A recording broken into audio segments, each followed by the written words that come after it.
Bill sits here and Joe's not here. Where's Bill? There he is. Nels out there. You go over there. Where's Working Chris on, out? on campaign 2000.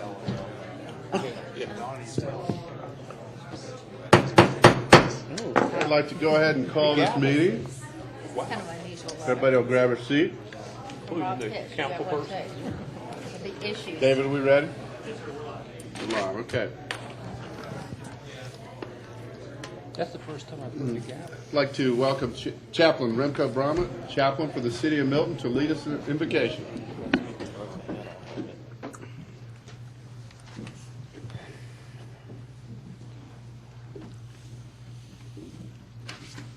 That's okay, Chris. I'll wait. Let's pray together. Almighty God, we just want to pause tonight and just give you thanks and acknowledge you and recognize you for all that we have. Thank you for the beauty of nature around us that you have given us to enjoy. Thank you for your hand of grace upon us and your protection that gives us the high quality of life that we enjoy. And we just want to pray tonight that you would give your wisdom and your grace and your counsel to the mayor and the city council members and the staff as they administer the affairs of the city. And we pray that your protection and strength will rest upon those who serve the city, even as we speak, and that your protection will also rest upon the citizens of our city. Give them well-being, and we pray that you would give comfort to those that are hurting tonight. We ask these things in your name. Amen. Thank you very much. Okay, I'd like to call the regular meeting of the Milton City Council for Monday, July 16th, 2012 to order. Will the city clerk please call the roll and make general announcements? Good evening, Mayor and Council. I'll be happy to call roll for the July 16th, 2012 regular meeting. However, I would like to remind those in attendance to please silence all cell phones at this time. Additionally, those attending the meeting who would like to provide a public comment, either during the public hearing or during the call for public comment, you are required to complete a public comment card prior to speaking on an item. There is no public comment for consent agenda items or items under first presentation. Those called to speak will be taken in the order that the speaker cards were received by the city clerk prior to the beginning of tonight's meeting. All speakers will please identify themselves by name, address, and organization if applicable. The City Council may allow public comment on either an agenda item or general public comment from a representative of such an organized group or association, provided, however, that such an individual shall file a notarized affidavit that they have the authority to speak on behalf of said organization on a form provided by the city clerk prior to the agenda item being called. Demonstration of any sort within this chamber is prohibited, so please refrain from any applause, cheering, booing, outbursts, or dialogue with any person speaking. Please show the same respect to the person speaking that you will expect to receive yourself. Anyone in violation will be asked to leave. As I call roll, please confirm your attendance. Mayor Joe Lockwood. Here. Councilmember Karen Thurman. Here. Councilmember Matt Kuntz. Here. Councilmember Bill Luss. Here. Councilmember Bert Hewitt. Here. Councilmember Joe Longoria is traveling on business and excused. Councilmember Lance Large. Here. Would everyone please rise for the Pledge of Allegiance? Pledge allegiance to the flag of the United States of America and to the republic for which it stands, one nation, under God, indivisible, with liberty and justice for all.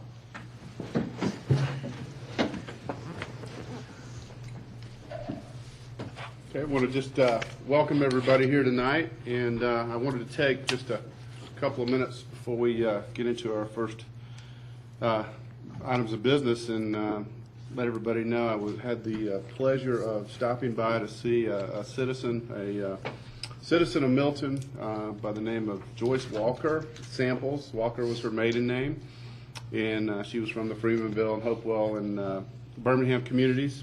And it was her 75th birthday, and I really enjoyed getting to talk to her and hearing about some of the things that she's seen gone on in the city of Milton over the time, and her parents and her grandparents who built the old rock house at Birmingham and Freemanville, and I decided I've got some, she's written and co-authored several books, and I've got a few memories, and I just thought I'd share them with everybody real quick before we get going. These are some memories of Joyce Walker, samples. There's so many memories of this wonderful area that I grew up in, some bad, but mostly good, Christian friends and relatives, people who helped each other out for the good of all, good schools and good churches. My cousin Byron Burgess asked me to help get information together for some of the people who have moved here and are interested in knowing more about our area and life growing up in this area. I have found that some of the new citizens are more into our history than we are. I think that's great. So, I will begin with my grandparents, the Wright family, who lived at the corner of Freemanville and Birmingham Roads. My memory of this area from 1940 until now is that of a beautiful farm with cattle, chickens, cornfields, and the store that Granddaddy had on the corner. The Rock House is still there and was owned by the Cynthia Chanley.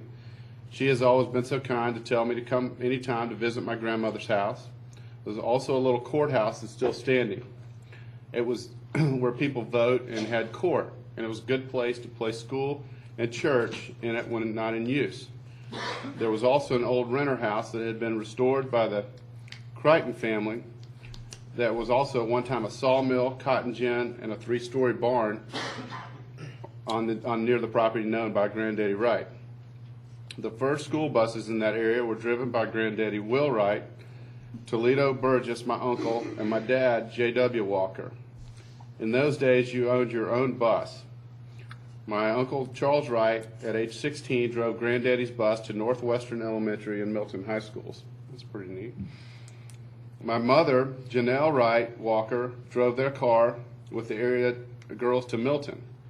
My great-granddaddy, Charlie Wright, was once the treasurer of Milton County, now the city of Milton. And, well, I guess it'd be North Fulton County. My grandmother, Nettie Joanna Henderson Wright, was a wonderful person and a hard worker. She helped run the store, cook for the workers, and boarded school teachers. In later years, the store was run by Charles and Mary Worley. Charles also helped with the trials that came very seldom at the courthouse. My Aunt Estelle and Uncle Toledo lived on the corner across from the store. Uncle Toledo could do almost anything. He farmed, drove the bus, caned chairs, fixed antique clocks, and taught school. In his later years, he took care of Estelle for many years.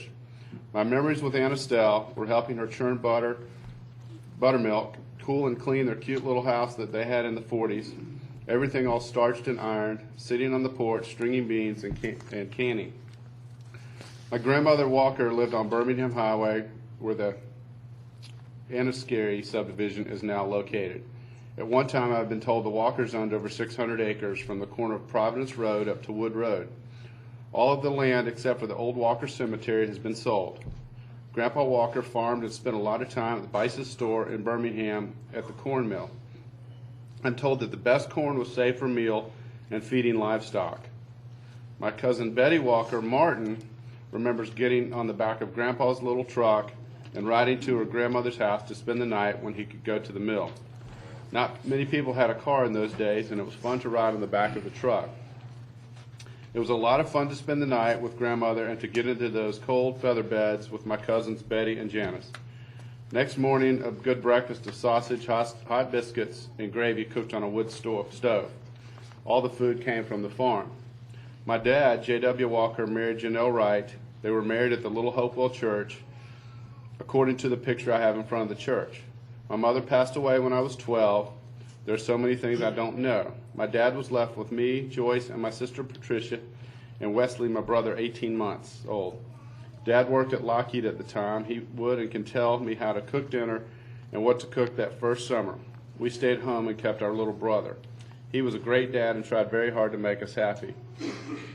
Dad started out as a farmer, then ran a feed store in Buckhead, bought a school bus in the 1930s, ran the cannery at Milton High School, and sold real estate. And he helped build the Sunday school rooms at Hopewell Church. And he was the first president of the Hopewell Community Club, and was the first president of the Fulton County School Bus Drivers Association.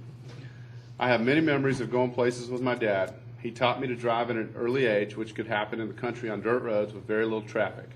Hard to believe that when we look around now.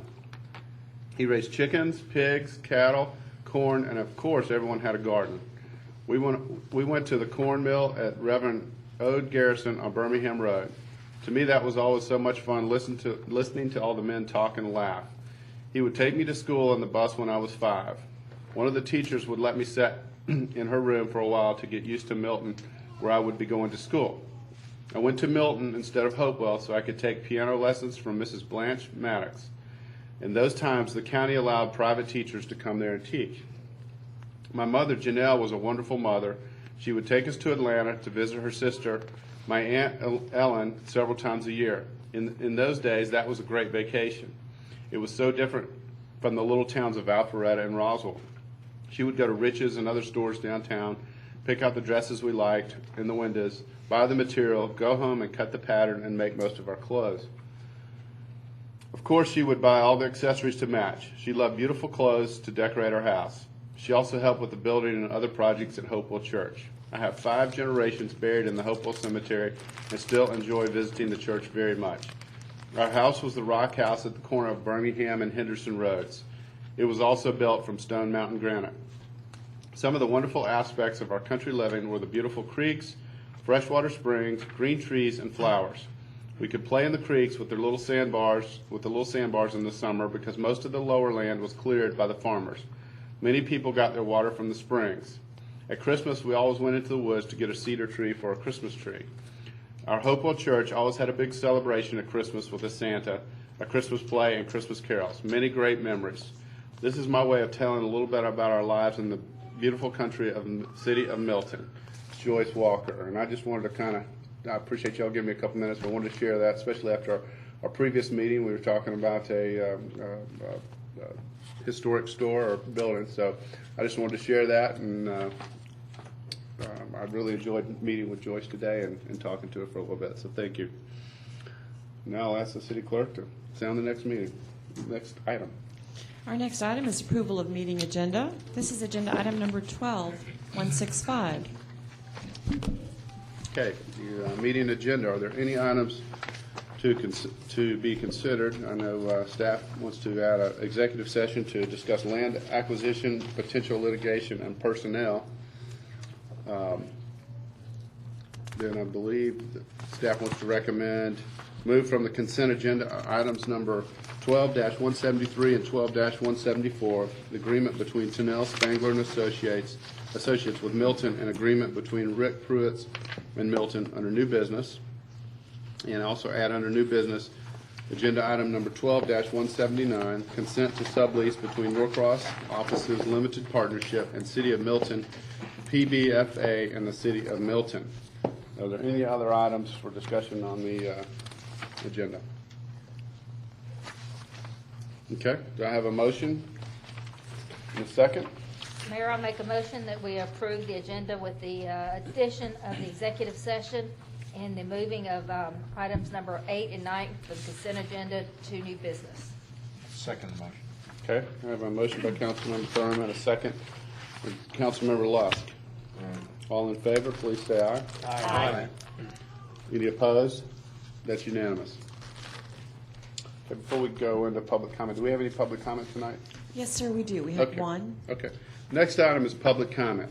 Public comment is a time for citizens to share information with the mayor and city council and to provide input and opinions on any matter that is not scheduled for its own public hearing during today's meeting. There is no discussion on the items on the consent agenda or first presentation from the public or from council. Each citizen who chooses to participate in public comment must complete a comment card and submit it to the city clerk. Please remember this is not a time to engage the mayor or members of city council in conversation. When your name is called, please come forward and speak into the microphone, stating your name and address for the record. You will have 5 minutes for remarks. And if you would please call the first public comment. Our first public comment is from Mr. Bob Myers.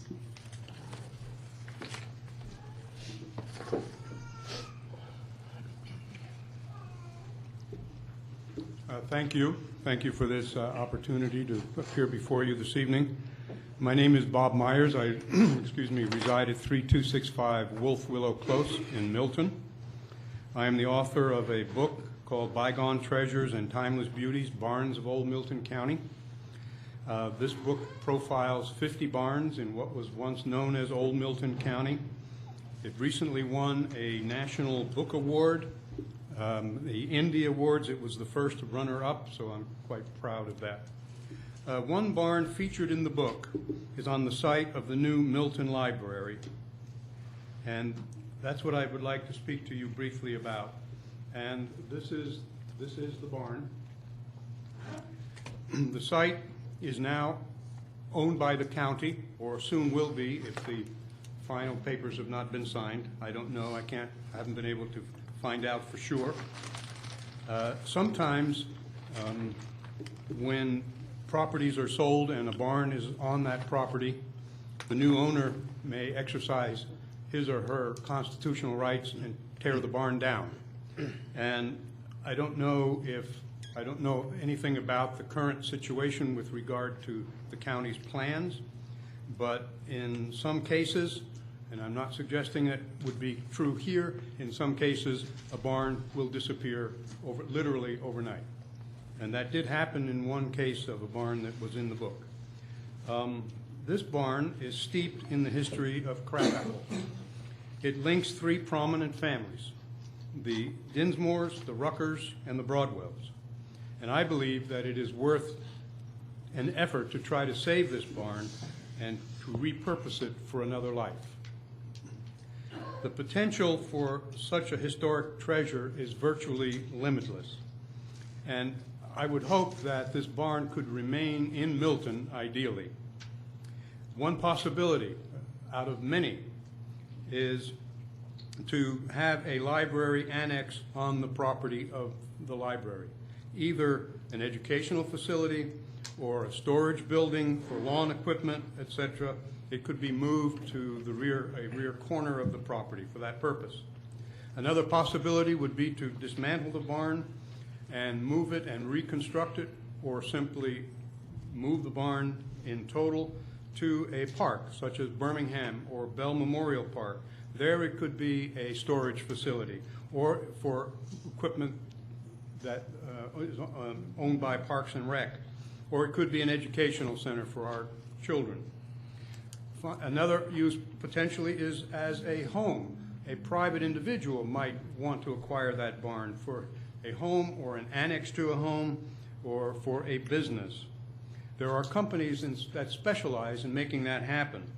Finally, as a last resort, that rough cut siding, which is more than an inch thick, could be used for finishing a corner of the new library interior, let's say to provide a rustic feel for an area on gardening or on Western themes or on agricultural collections or as a meeting room.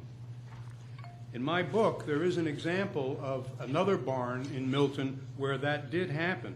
A group of dedicated women found a heritage park, in this case in Gwinnett County, and they were willing to take a barn that was destined for demolition for a new housing development where Old Alabama and Bice Road meet. This farm was owned by a gentleman named George Washington Green. Well, the women got together with the developer, and the developer agreed to give them 30 days if they could find someone to take that barn. And they worked hard, and they did. So my purpose tonight is to just call attention to the opportunity that the city of Milton has, as well as the risk. I don't know how fast action is required, but my guess is pretty fast. Thank you. Thank you. Do we have any other public comment? That's all, sir. Okay, and this is, I'm just going to address this in general to the council and the audience. I have been in contact and discussions with Fulton County and the elected officials about this item and the structures that are on this property, and I believe the county is willing to, although at no cost to them, but willing to work with us.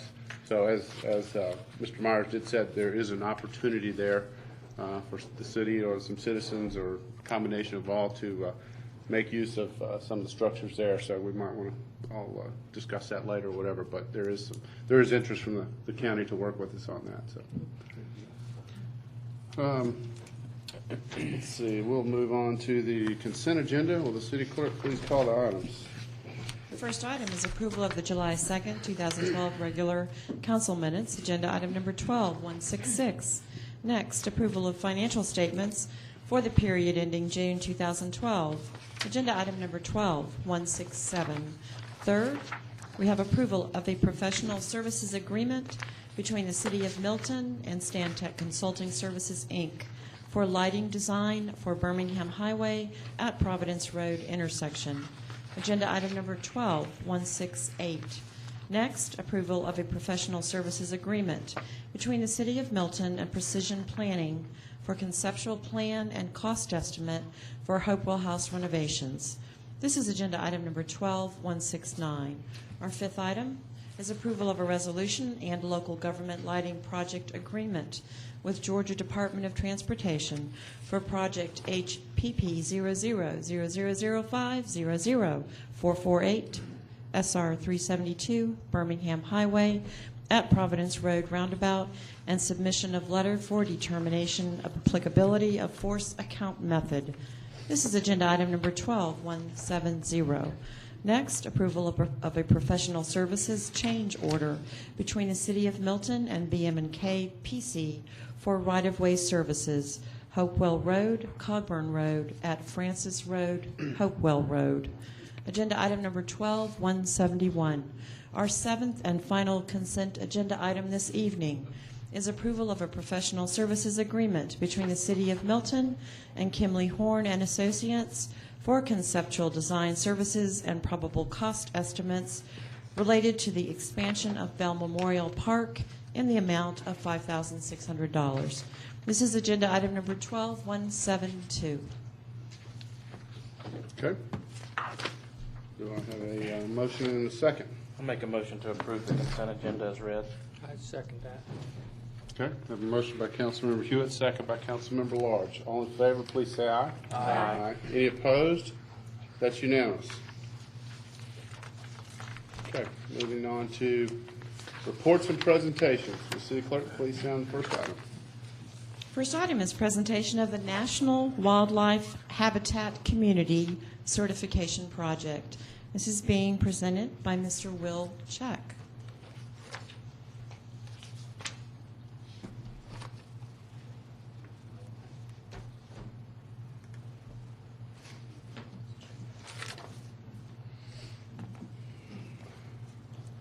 How's it going? I'm Will. I am the intern at the City of Milton, and I'm also the team leader for the Wildlife Certification Project. These are our objectives. I know I've been before you before and kind of given an overview, but this is to kind of reiterate everything. Our main objective is just to certify Milton as a wildlife habitat community. We're working with the National Wildlife Federation to achieve this.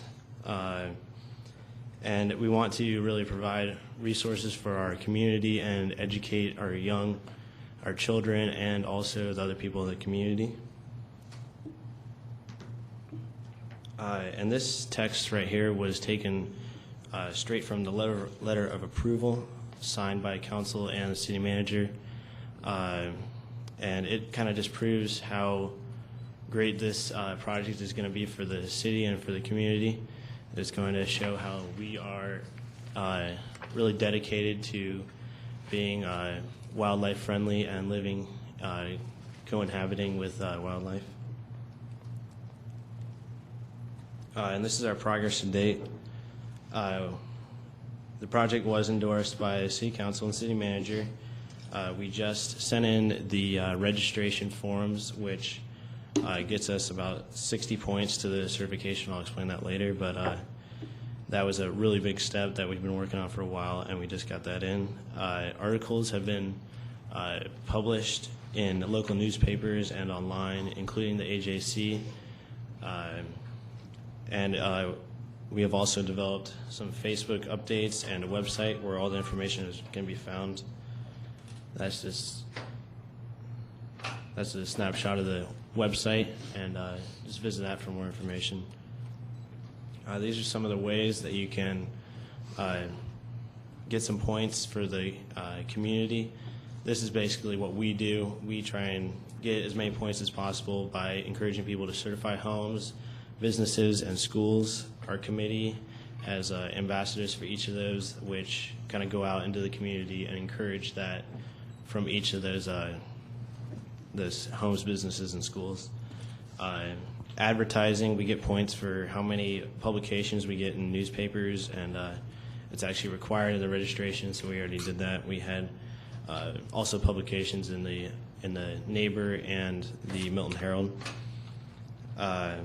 We get points for educational workshops, educating the community, educating our children, and mostly those workshops are gardening workshops, which teach people to use natural techniques and encourage wildlife to be in their yard. And there's a large list of points, but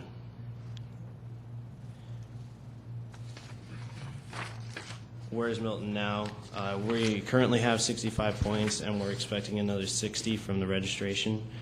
We have 2 schools certified right now, but we have a goal to have all 9 of those certified, and we're competing to be the 61st city in the nation and the 3rd in the state. Roswell is actually pretty much the same steps as we are. They sent in the registration before us, but we think we can beat them. So, our goals, we have a committee set up. Our last committee meeting was last Wednesday. It was actually our first too. And they are going to ensure that we get all these goals taken care of, and we continue to be a presence in Milton after we get the certification, and we just continue to promote wildlife and promote certifying homes. There's 2 ways to help, and this is kind of for the public also. Volunteer for the committee or subcommittee. We have sign-up sheets over there on the table, and you can also just certify your property with the NWF, and that's an online process. There's links on the website. If you don't want to have a huge time commitment, it's not a huge time commitment if you don't want to make any time commitment at all to be on the committee. And to help certifying your property is a huge help to us because it gets us points, and it also shows that the community is really into the wildlife preservation. And all you need is a food source, water source, cover, and a place to raise young. And also they encourage organic gardening practices and not using chemical fertilizers, that kind of thing, just to kind of preserve the nature. And since Milton is already such a natural place, we want to keep it like that. So, and that's it. Any questions?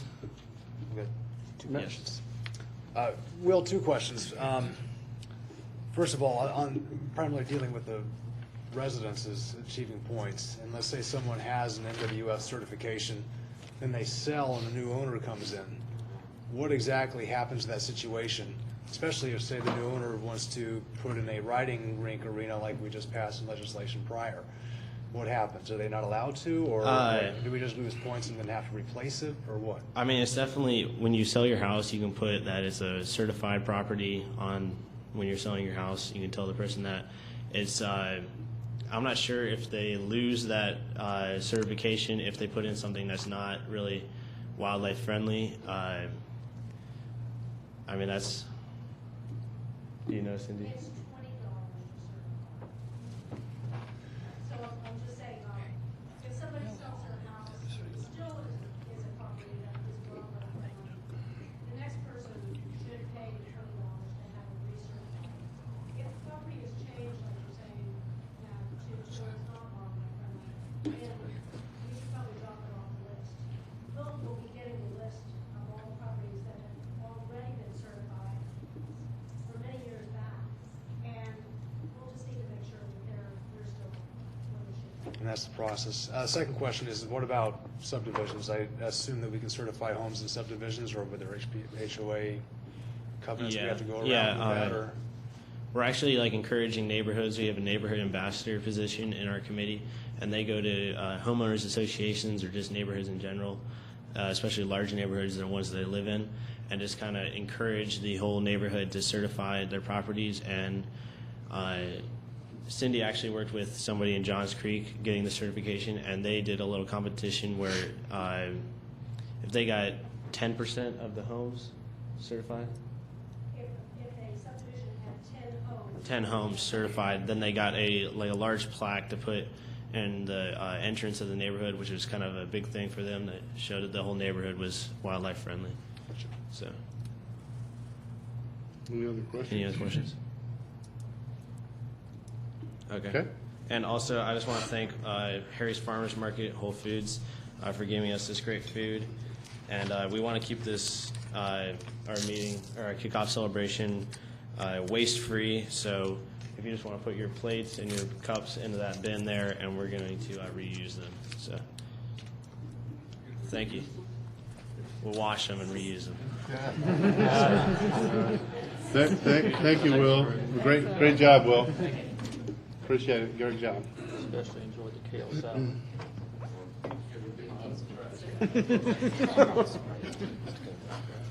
All right. Will City Clerk please sound the next item? Our next item is discussion of potential uses of Transportation Investment Act discretionary funding. This is being presented by Mr. Carter Lucas. Good evening, Mayor and Council. At our last meeting, we briefly spoke about potential uses of the discretionary funds which would be generated by the Transportation Investment Act. And we handed out a couple of exhibits to demonstrate one potential use of those funds through intersection improvements. Tonight we wanted to circle back around and kind of close that discussion, talk a little bit about the overall referendum, and follow back up with any questions you may have on the tables that were presented. So the Transportation Investment Act was legislation that came out of 2010 legislative session. It's a regional transportation referendum that'll go to the voters on July 31st of this year to give them an opportunity to vote on a 1 penny sales tax that would be used for transportation improvements throughout the region. It's estimated right now that the sales tax in our region would generate an estimated $8.5 billion. And of that, 85% would be used towards regionally significant projects, and 15% would be returned back to the local governments in what we call the discretionary funds. Just a little bit of background on the overall regionally significant projects. Up here, we're looking at projects in the State Route 140 corridor. This includes 140 through Cherokee County from I-575 down to Rucker Road. And then in Alpharetta and Roswell would be improvements, operational improvements, turn lanes, that sort of thing on Howes Road and Rucker Road, as well as interchange improvements at State Route 140, which is Holcomb Bridge Road down in Roswell, and Georgia 400. The 120 corridor has a series of projects in it in both Alpharetta and Johns Creek. State Route 9 down by the river, if you're familiar with that particular section with the reversible lanes from the river up to 120. Improvements identified there, and then Georgia 400 and 285. Sandy Springs also has a number of other projects in the region associated with the regionally significant projects.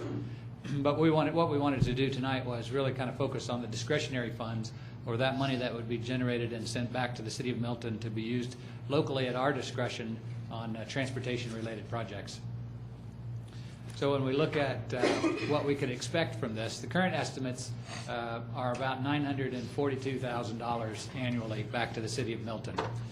That's calculated based on a calculation or based on an equation of 1/5 based on population and 4/5 based on our road mileage. And so working through those numbers based on the overall revenue associated with this particular region, we're looking at about $950,000 annually under the current estimates. There's a long list of funds that could be used for. Those that relate mostly to the City of Milton would be road projects, maintenance projects and resurfacing, sidewalk, pedestrian type facilities, transit projects, bridges, roadways, and intersections. And what we had talked about was focusing on intersections throughout the City of Milton. And so when you look at that, and the table that we presented last council meeting and what you received in your package were essentially the same thing. What you got in your package for this week was really just a dressed up version of what you received at the last meeting. But you had two different tables in there. One that shows intersection improvements based on the current funding, and one that shows what would happen with the projects with the additional $950,000 generated by the Transportation Investment Act. This graphic that you see here gives you an idea about the intersection projects that would be completed under the current funding allocations. So we looked at the last 3 or 4 years and what was generated or what was allocated to intersection improvements, and we've been at roughly $1 million a year towards intersection improvements. Under this scenario, without any additional funding, the dots or the intersections that you see in red are the 13 projects that would be fully funded and could be completed within the 10-year time frame out to 2014. We then have 4 projects that would be partially funded. In other words, those projects which we could complete some portion of it, whether it be conceptual design, right-of-way acquisition, preliminary engineering. Some portion of the project could be completed, but we wouldn't get all the way through construction on those projects. When you then add in the additional funding, the $950,000 in addition to our current allocation of about $1 million, we start looking at being able to fund those 4 projects that were only partially funded in the previous scenario. And we would have 4 new projects that could be fully funded through 2014 or 2024, and then 4 other projects that would be partially funded, again, that we could get either preliminary engineering or right-of-way acquisition done on those projects. And I think one of the other things to look at on those tables is not only the number of projects that gets done, but in the time frame it gets done. And so if you were to look at the tables that we have, particularly Table 1A, Exhibit 1A, and Exhibit 2A, these 2 tables look at the phases of construction. So we have conceptual plan, preliminary engineering, right-of-way, and construction identified on here. If you look at Table 2A, you'll see a number of the projects go out with the tan block. The tan block shows you how far out the construction would have been under the scenario without any additional investment from the Transportation Investment Act. And so if you look back, say, item number 10, Hopewell Road at Bethany Bend, Bethany Way, you can see without any additional funding, the completion of the project would have been in fiscal year 2020. With the additional project funding from the discretionary fund from the TIA, completion of that project is moved back to 2017. So in many cases, we get 3, 4, or 5-year improvement on the completion of these projects. So the service delivery on these projects is greatly accelerated with the additional discretionary funds from the TIA. So not only do we get more projects, we also get them faster. And one thing to keep in mind is this is just one scenario. This list is completely at the city's discretion. It can be changed. We're not looking to approve this list at any point. This is just to give you an idea about what type of impact the discretionary funds would have on our overall projects. These projects were all generated from our CTP or LCI, so the projects that have been vetted through the public and vetted and also included in our overall planning process. If at any point during this 10-year period we decided that we wanted to move some of these funds, whether we wanted to deal with resurfacing or bridge projects or trails projects, that can be done at your discretion. So really, I don't want this to be a table that gets cast in stone. This is really just one scenario and one potential use of these funds. And then the Exhibit 2, Exhibit 1, and Exhibit 2 gives you an idea about the funding that was allocated to these various projects in each particular stage.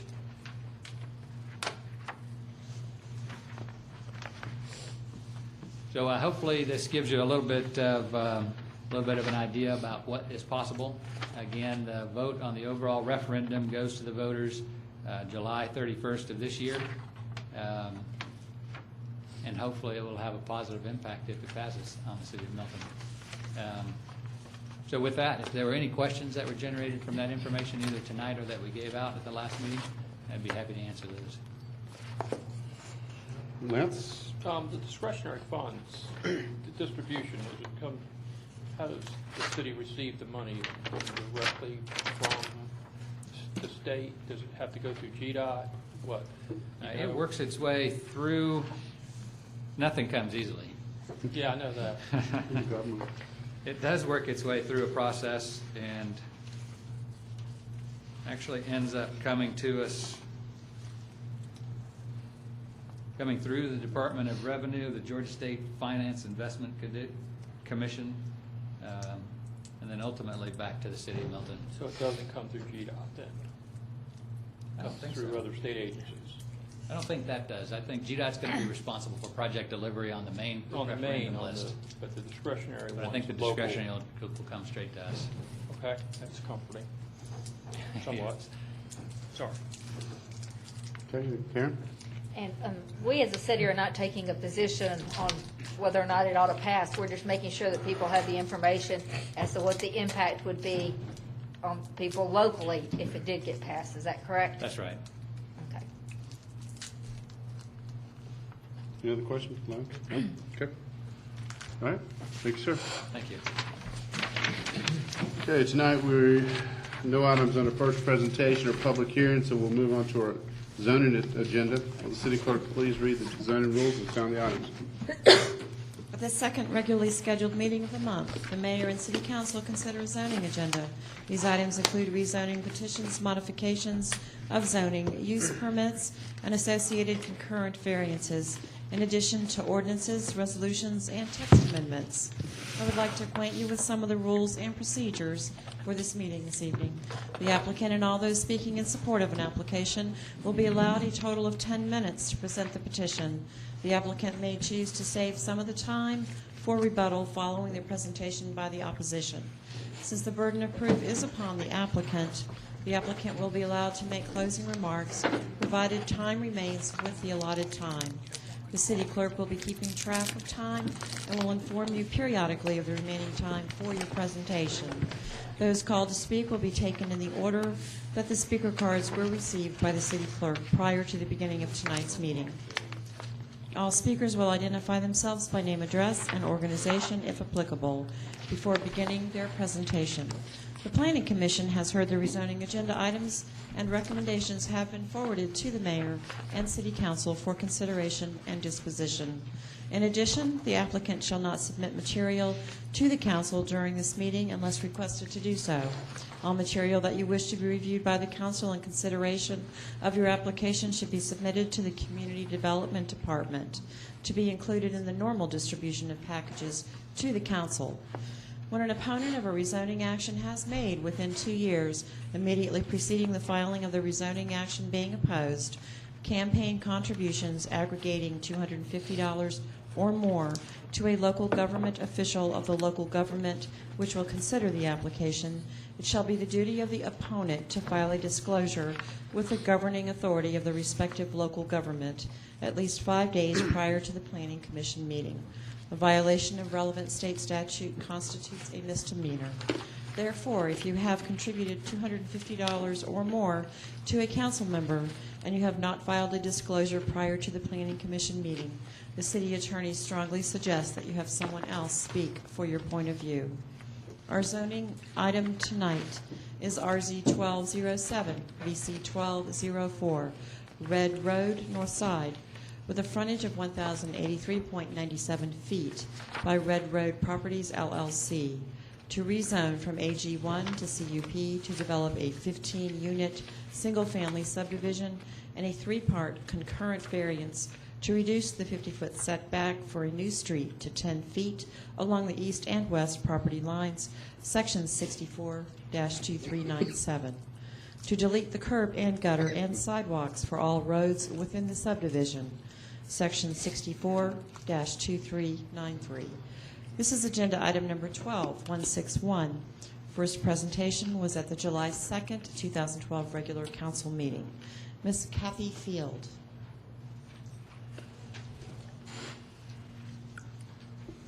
Thank you, Mr. Mayor, members of the City Council. The applicant respectfully requests that this item be withdrawn from consideration without prejudice. Representative of the applicant is here tonight, should you have any questions. Thank you. I'll open it up. Is there any questions on that, or obviously our options are to hear this application or approve the removal of the item, so.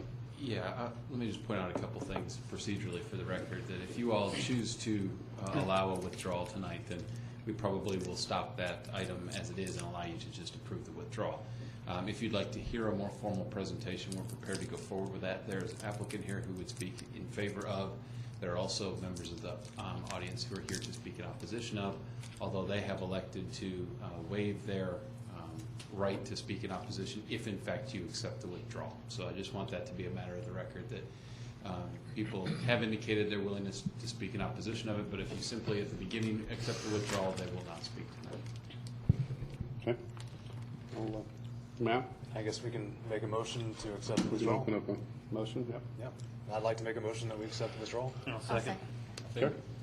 Just respectfully, just with respect to the record, and Councilman Coons, if you could, the motion probably needs to say without prejudice. Okay. Thank I would like to make a motion that we accept the withdrawal without prejudice. Thank you. And I'd second that. I've got a motion for withdrawal without prejudice from Councilmember Kuntz and a second by Councilmember Hewitt. Further discussion? Hearing none, all in favor, please say aye. Aye. Any opposed? That's unanimous.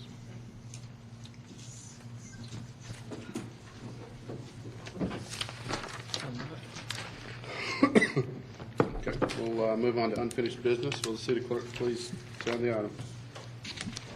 The first item is to amend Chapter 10, Buildings and Building Regulations, Article 2, Division 2, Subdivision 3, Section 10-91, Conditions of the Permit, as it pertains to expiration of permits. Agenda item number 12162. First presentation was held at the July 2nd, 2012 regular council meeting. Mr. Wade Green.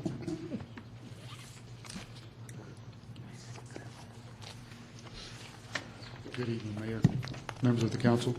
You've got before you this evening a text amendment to allow the building department a little better vehicle to manage the projects that are going on within the city and give us a sunset timing on said permits.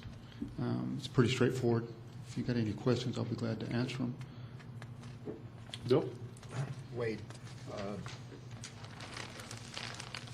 I noticed there's not a provision here to make it retroactive. There are some permits out there that have been outstanding. I know one in particular that's been outstanding that was issued about a year ago. Project has not been completed at this time, and there's been no action or activity on it. Is there an opportunity for us right now to incorporate a provision in this ordinance to address current permits and put a sunset period on those permits? We've had discussions in other places along this. It's difficult to go retro back if something's already been permitted. What we do have in the provisions now is if there's not been any activity, any inspections or work that's done on a permit for 180 days, that permit is invalid. So if there's one that we know of that is over that 6-month period, we can certainly deal with that through this vehicle that we have here right now, because it would become invalid if it's 6 months over without any activity.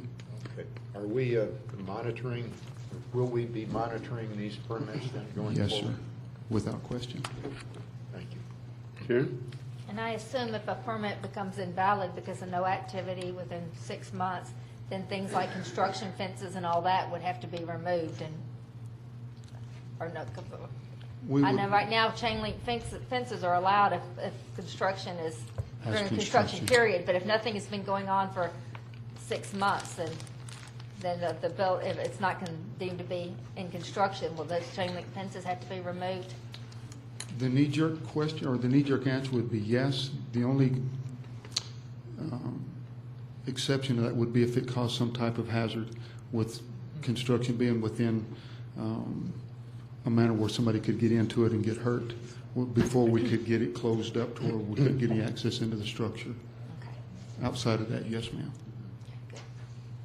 I guess An example of that would be a project like Prospect Park, where it's sat out there for 3 years and it's more of a hazard. Yes, sir. Anybody else any questions for Wade? Bill? We talked about construction fences. The other issue is with silt fences. What kind of action can we take then if a job has been abandoned, the site has not been stabilized, they still require silt fences or some type of stabilization? Can we address those issues in this ordinance too? On this particular ordinance, that would be something separate. That's going to come through the LDP, Right. and that's going to come before this council in a week or two. We'll be handling that in a different area. Good. Thank you. Any other questions? Not, I'll open the floor for motions. I'd like to make a motion to approve the, to amend the Chapter 10 Building and Building Regulations, Article 2, Division 2, Subdivision 3, Section 10-91, Conditions of the Permit as it pertains to expiration of permits, Agenda Item 12-162. I'll second it. We have a motion by Councilmember Hewitt, second by Councilmember Thurman. Any discussion? Hearing none, all in favor, please say aye. Aye. Any opposed? That's unanimous. Thank you, Wade. Okay, if the city clerk will please sound the next item. Next item is approval of a contract between the City of Milton and Emergency Communications Network, LLC, for the provision of emergency notification to the citizens of Milton. This is agenda item number 12175. Mr. Matt Marietta.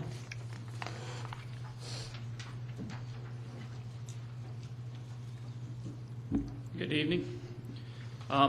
This item kind of came before you briefly in the 6-month budget adjustment. Basically what this is a contract. The City of Milton has no way currently of notifying citizens in the event of a major emergency, most notably in this area like a tornado warning or a severe thunderstorm, warning or potentially a chemical leak or something along those lines. Most of the surrounding jurisdictions have some combination of means, either through tornado sirens or through this program that we're requesting tonight through this contract. Basically what this Code Red program does is provide us an expanded notification opportunity beyond what we would get through something like Nixle or Twitter or our regular news feeds that come out of Jason Wright's office, to actually allow us to make telephone calls to the people in the specific warning areas. So basically, it's a computer program that's going to be provided by this company out of Florida, and we will get website access, where there'll be certain members of the City of Milton staff when there's an issue that will be able to not only send out an email warning, but very brief voice message that tells the specific nature of the threat and gives directions to the citizens. This Code Red program is used by just about all of the surrounding jurisdictions. It's used by the county, so it's kind of a familiar product for the other municipalities in the region, and offers a first step in the direction of trying to be able to provide a better service to our citizens in an emergency situation. I'd be happy to answer any questions. Any questions? Karen? Is this something that residents can subscribe to? Partially, it's a subscriber-based. It's also kind of like a reverse 911 where they get the phone numbers and from the 911 system that allows us a way to send out an all-call in extreme circumstances. But we could also register like a cell phone that if we wanted to be called in case of an emergency? Yes, ma'am. Okay. Matt?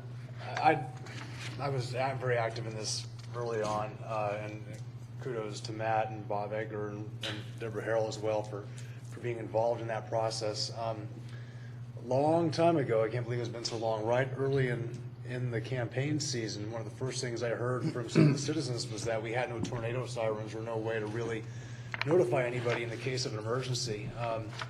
And at the Mayor's Day GMA conference that we had in January is when I heard about this Code Red idea, and so I had asked that we explore that, and I commend the staff on really going through into that, because I didn't know what I didn't know, and they went through and said, yeah, we don't have any emergency systems, but we need something that works. So having gone through this, I was very impressed with the system. Ultimately, if you ever watch the weather reports and you see the weatherman say this polygon here is going from east to west and everybody in this houses here need to duck and cover right now, this system actually allows us to call the people in that polygon based on the Weather Channel, and it gives us some control from that as far as how Fulton County currently has this, but it allows us to be able to have that control as well for not just weather, but as well as chemicals or theft, or just ultimately safety issues that people need to be aware of. And so from what I saw as we looked at it and with the work that Matt and everybody else had done, I wholeheartedly support it. Thank you. Mayor. Next. So who monitors the polygon? They can be set up so it's automatic depending on the subscriber and the way. There's a lot of user friendly. There's this fairly user friendly program, so we can set it up depending on what level of warning we want. Do we want severe thunderstorm watches to generate a call? Now, there's concern for that. Also, you don't want to produce white noise to where the citizens start ignoring it because they're just getting so much in an era where we get so much email and text and everything all the time anyway. So you can dial up or dial down the level of accessibility depending on the type of incident. Now, the nice thing about that is a lot of times, like I'm signed up for the Weather Channel thing, and it rings through on my phone every time there's a warning. That warning is based on the county, so they have a severe thunderstorm warning or a tornado in Fairburn or Chat Hills, and my phone's going crazy telling me there's a tornado blowing in. But this is system generated, although it kind of monitors different zones and. We have the ability to tie it back into the National Weather Service and the specific polygons that they issue depending on the track of the storm, or we have the ability, or certain people within the city staff, within the emergency management staff will be able to personally access it and issue a warning for something else. Another thought that came to my mind as we were discussing this is, let's say we have a subdivision with a child that didn't get off the bus or didn't come home at dinner time, and we want to send out a warning to that specific area, then we can actually go on to the mapping program, the GIS program, and select that area, put a bubble up around it, and it'll call everybody within that bubble to say, there's a 3-year-old child, this is what they were last wearing, and they're lost. So there's a lot of flexibility in the system that we don't get with something like the systems we already have, like the Nixle or subscriber base. So it would just call those that had subscribed, or you actually captured numbers as far as for individuals within that area? They will actually go and they will pull, especially the landlines. Okay. So that is their primary means of callback. And then beyond that would be like citizens could call up and register cell phones or something additional if they wanted. Subscribe, and that'd be linked to our website to Yes, yeah, and there would be a PR newspaper campaign or something to describe what it is that we have and encourage citizens to sign up. Yeah, more and more people, especially younger people, don't have landlines anymore. I don't. Just have cell phones. I'm not one of mine. I don't have a cell phone too, but okay. Thank you. Bill? So am I to understand that this is a menu-driven program? We set it up to monitor any number of events that we want to. Yes, and you can, basically what it allows you to do is increase or decrease the sensitivity of what it sends out a warning for as far as weather incidents are concerned. So, I guess technically we could put it as low as if there's a severe or hazardous weather outlook that comes out in the morning that says it might rain tonight, we could send out a warning to all our citizens. Now we're going to blow through our minutes and probably irritate our community if we start doing that. But there is a level of sensitivity where you can set it to your community's needs. And then there's also a certain amount of flexibility in the system for us to do it regionally based for, like say, the wind's blowing in a certain direction and there's a chemical spill at a certain intersection, then we can put the people in that plume in the area that would be affected potentially by it, put them on the warning. So it's a very flexible program, basically. So does this rate, this monthly rate, cover everything on that menu? Yes. We can use the program to its fullest extent. I don't believe that there's anything else. I think this is what the program is. This is a service we provide, and basically the way it works is if we go above and beyond our minutes, then there's a price for re-upping the amount of minutes. So it's kind of like your cell phone. You know, you get 500 minutes a year on your cell, or a month on your cell phone, and if you go beyond that, then you pay the overage charge. So you know, there will be monitoring on our part as far as, you know, where we are and making sure that we don't encroach into that. Yeah, it sounds pretty reasonable for the service. Yes. Yes. And just for comparison, the cost for the tornado sirens? I'm still in the research phases of that, but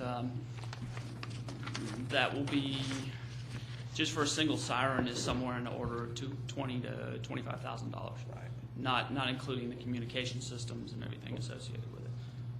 So just like we deal with the square mileage of the city of Milton and dealing with roads, we're going to deal with the same thing in tornado sirens. They're going to have to be pretty, we'll have to have several of them in order to get full coverage. So there's a lot of options in that area too that don't necessarily involve, you know, $600,000 financial investment, but you know, it could be a little bit more pricey comparatively.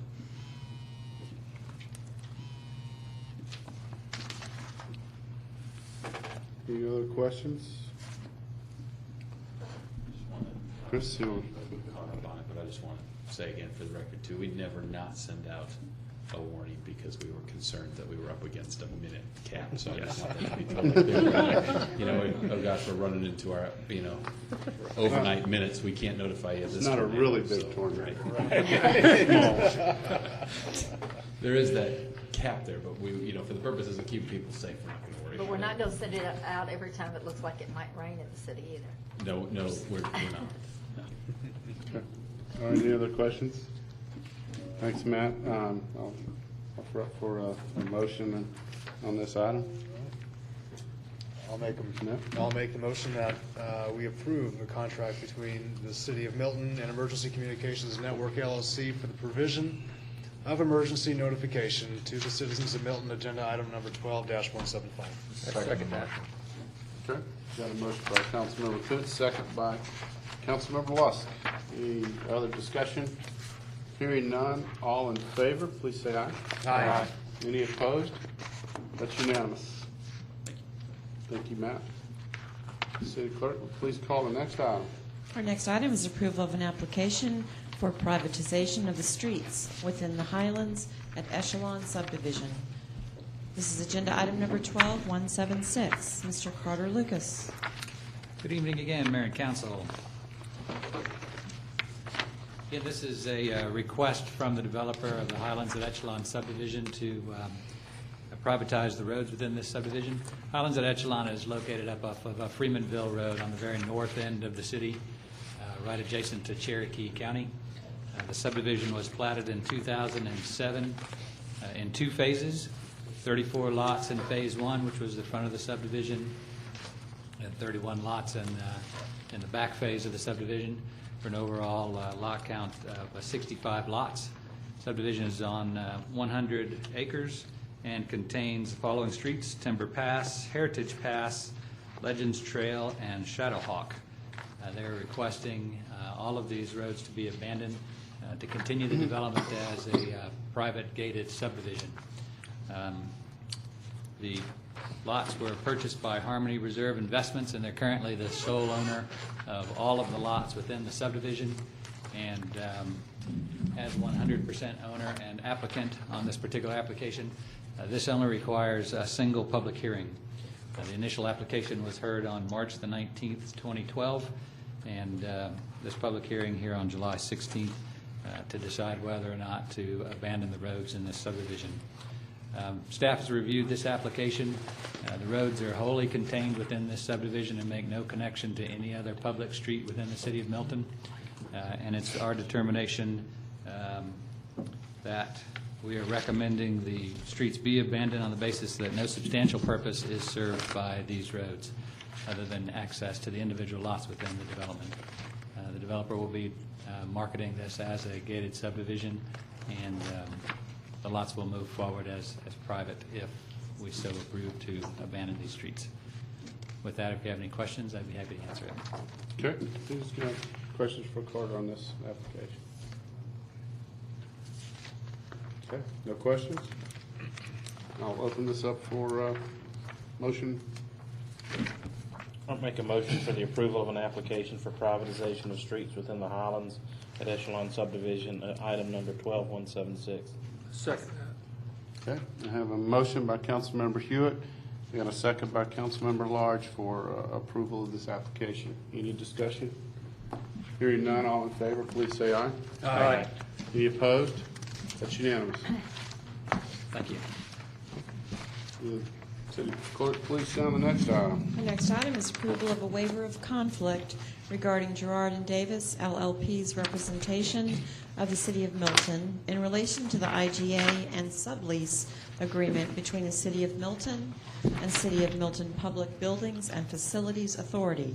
Agenda item number 12177. Mr. Ken Gerard.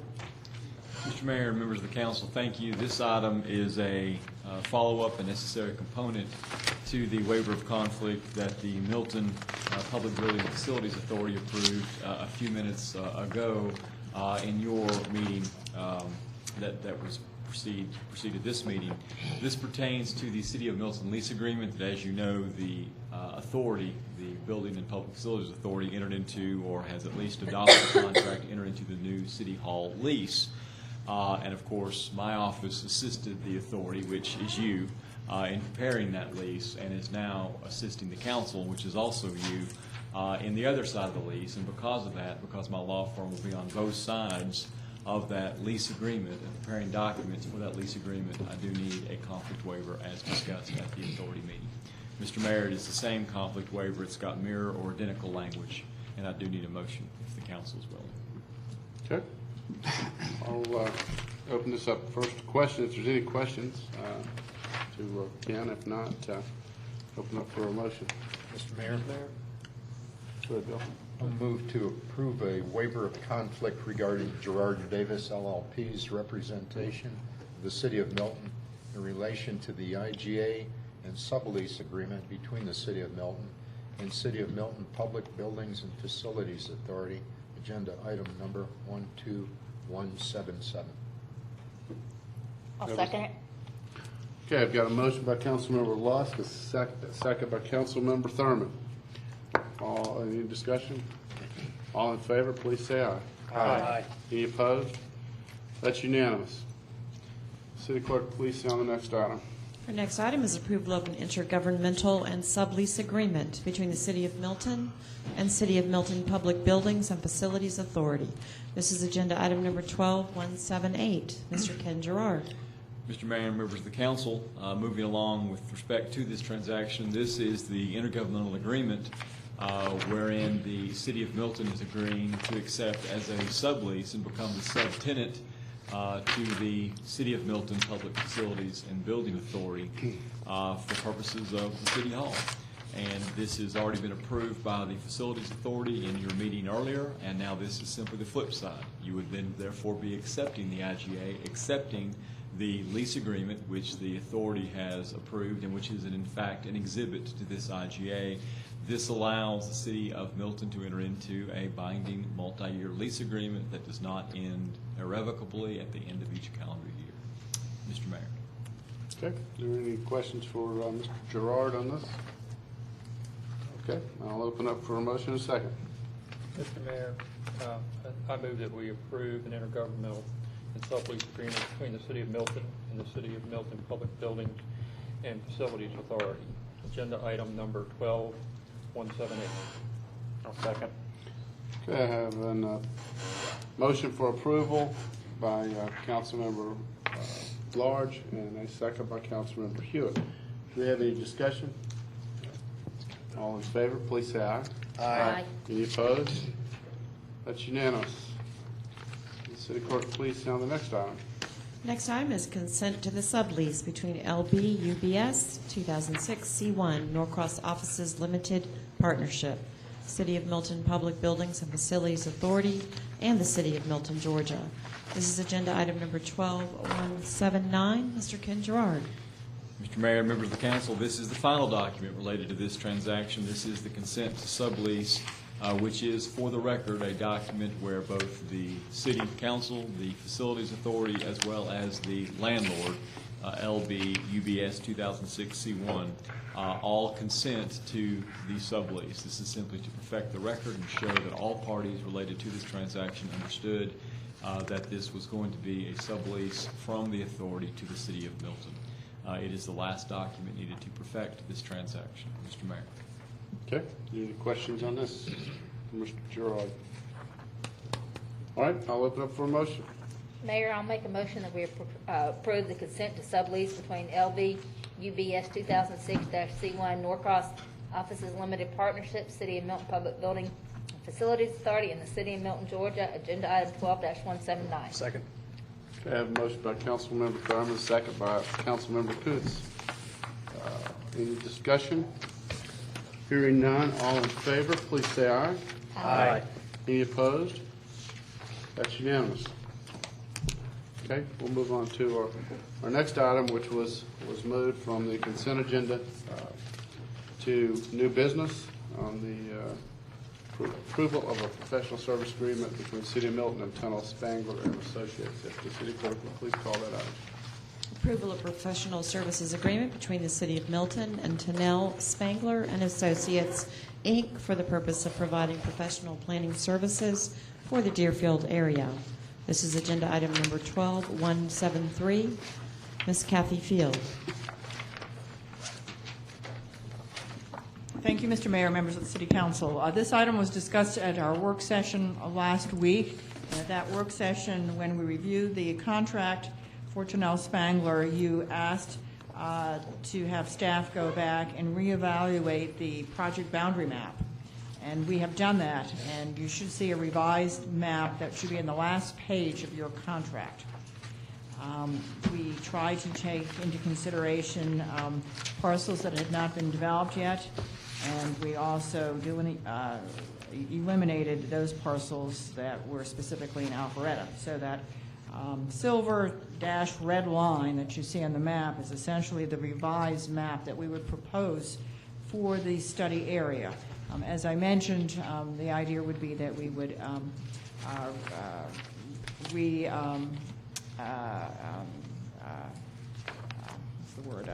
would use essentially the same stakeholder committee that we used the last time. We would enhance that with some other neighborhood representation and delete those members who represented the city of Alpharetta.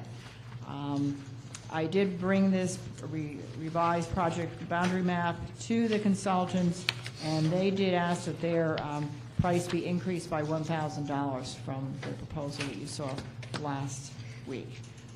So the changes to the proposed contract that you have in front of you is that we've changed the boundary map, we've changed the amount, we've added $1,000 to the cost, and we changed the date to make it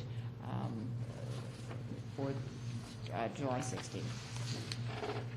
Are there questions, Karen? This says crabapple form-based code overlay, but really, we're talking about Deerfield here, correct? Yes, I'm sorry, that's, yes, it Yeah, should be. this is Deerfield, okay. Yes. So at least my copy says Crab Apple. Right. The heading. On the heading. The map is correct, it just says Crab Apple.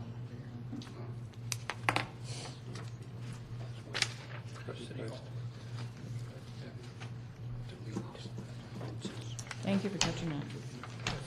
Okay, are there any other questions on this? Or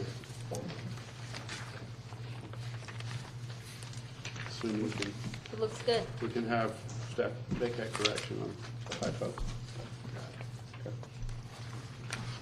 All right, I'll open up I'd like to make for motion. a motion for the approval of a professional services agreement between the City of Milton, Tanell Spangler and Associates for the purpose of providing professional planning services for the Deerfield area.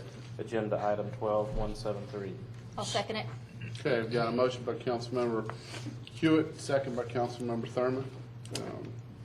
No discussion, all in favor, please say aye. Aye. Any opposed? That's unanimous approval. Okay, our next item was also moved from the, mine's been blank, the consent agenda. And it's approval of professional services agreement between the City of Milton and Rick Pruitt's. And if the city clerk will please call that on. Approval of professional services agreement between the City of Milton and Rick Pruitt's FAICP for the purpose of providing professional services to develop a transfer of development rights ordinance for the Regional Activity Center sub-area as defined within the Highway 9, Georgia 400 Master Plan. This is agenda item number 12174. Ms. Kathy Field. Yes, thank you. Again, this contract was reviewed at the work session last week, and we have essentially, as we did with the Tanell Spangler contract, revised the project boundary map, which is the same as you just saw for Tanell Spangler. It also is at the end of the proposed contract for you to review. We did go back to the consultant, and he did ask for an additional $400 for his services. And so we did make that change in the contract along with the project boundary map, and we changed the date from the 13th to the 16th. So those are the only changes we've made subsequent to the discussion last week. Okay. Are there any questions, comments? Okay, I'll open up for a motion in a second. Mr. Mayor, I move that we approve a professional services agreement between the City of Milton and Rick Pruitt's FAICP for the purpose of providing professional services to develop the transfer of development rights ordinance for the Regional Activity Center sub-area as defined within the Highway 9, Georgia 400 Master Plan, agenda item number 12174. Second.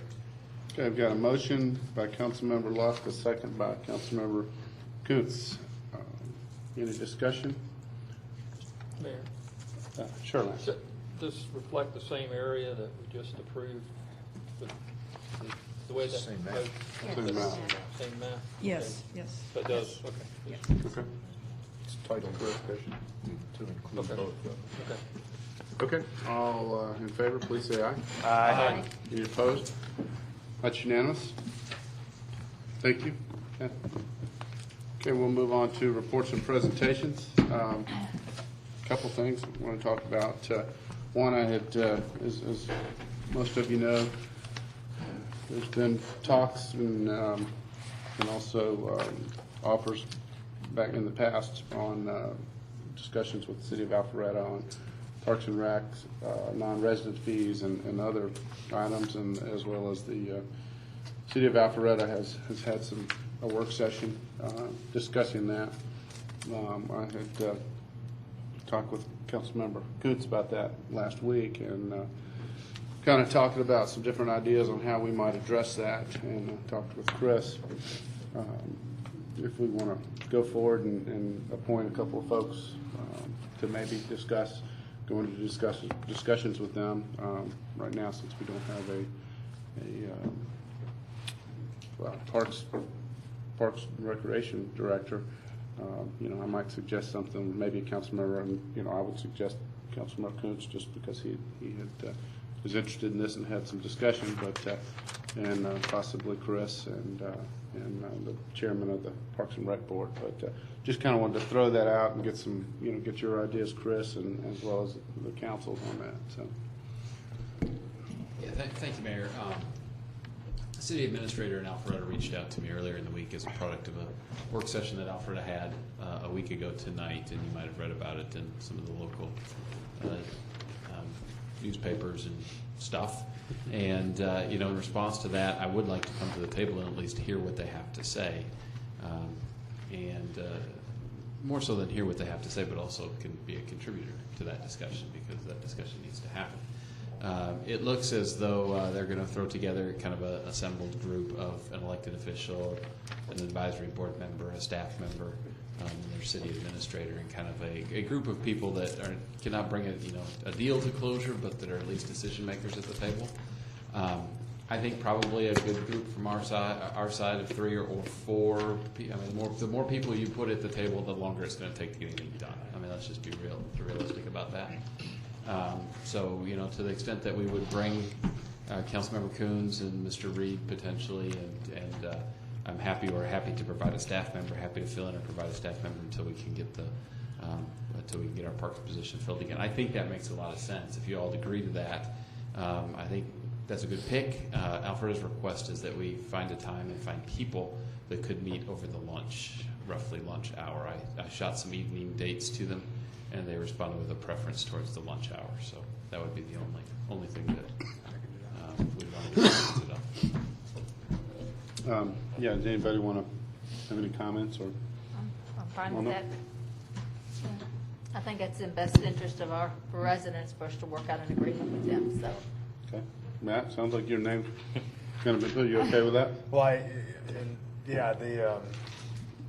in disclosure, I had Michael Cross, the city council member in Alpharetta, talked to me briefly about it down in Savannah. We were down at the GMA conference down there, and we talked some about it as well. So if they have a body of people and their government's different than ours as far as how they want to do things. However, we had an offer on the table to them, I think, a while back, that we can just see if that's where we want to start again. And I wouldn't mind going there, and we've got a capable staff that can help us get to that conclusion with what we need. But I think I'm looking forward to representing. Thank you. Okay. Is that okay with everybody? I don't know. Do we need to do anything formal or just? No. Okay. Another thing I mentioned earlier, just for the sake of the audience and Mr. Myers, when he mentioned the barn and structures on the future library property, I just wanted to bring that up so we could be thinking about that. Chris has a meeting with the director of the library, and they're going to discuss that too. But just wanted to make sure it's on everybody's minds, and we try to work forward to try to take that opportunity to maybe either move the structure, maybe move it to one of our park properties, use the materials for something or whatever. But we just want to put our heads together and see what we can do with that.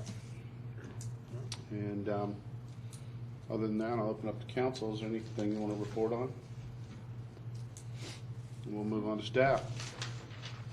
Just a couple of housekeeping things tonight. We talked about parks, which is good. I want to let you know that our next, let's talk a little bit about the August sequence of meetings, because we're moving into that all-important budget season.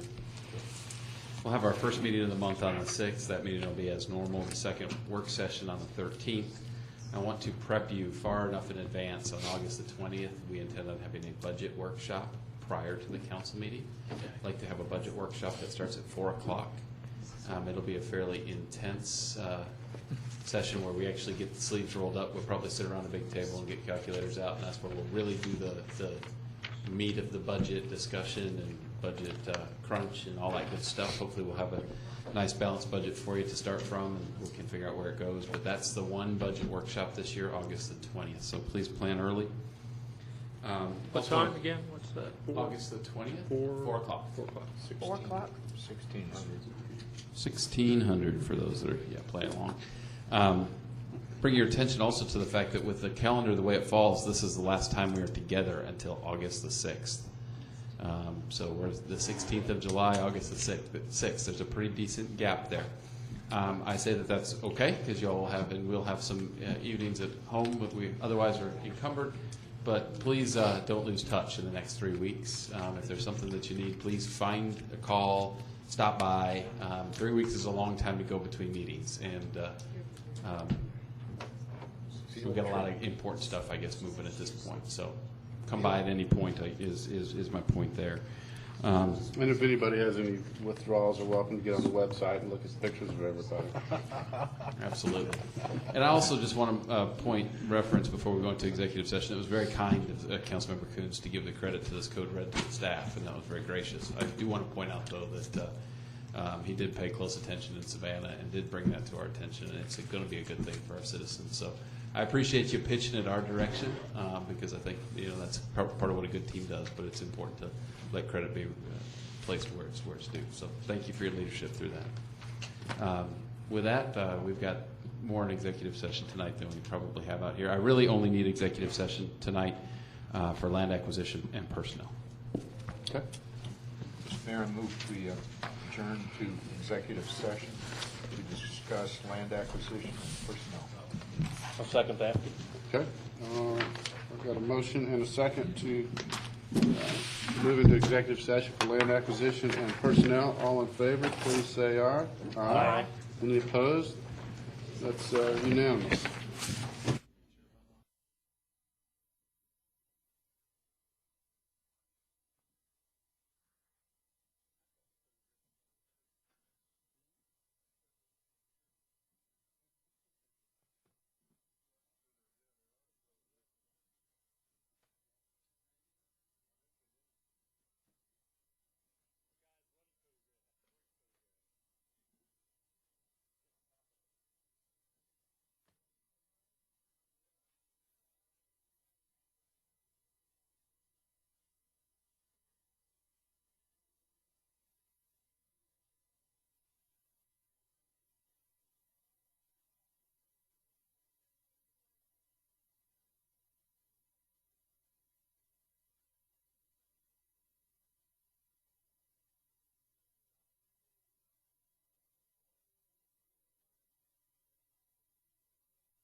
Reconvene the meeting. So moved. So seconded. I have a motion and a second. All in favor, please say aye. Aye.